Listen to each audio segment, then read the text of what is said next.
আসসালামু আলাইকুম ভিউয়ার্স, শুভ দুপুর।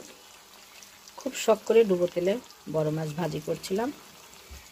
মেয়েকে দিয়েছি সোহাকে খাওয়ার জন্য। মাছ মুখে দিয়ে বলে একটুও লবণ দিতে মনে নেই। সো এখন কি করি, এখন ডুবো তেলের মধ্যে আমি লবণ মিশিয়ে দিব। মাছ এর মধ্যে আবারও 2-1 মিনিট ভেজে নেব, তাহলে লবণ ঢুকে যাবে আশা করি। ট্রিক্সটা মনে রাখবেন।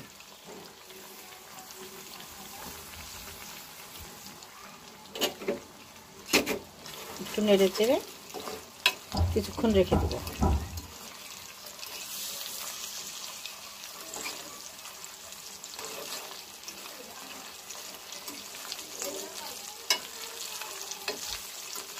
একদম মচমচে করে ভাজতে চেয়েছিলাম, কিন্তু আসলে ভুলে গেছি লবণ দিতে।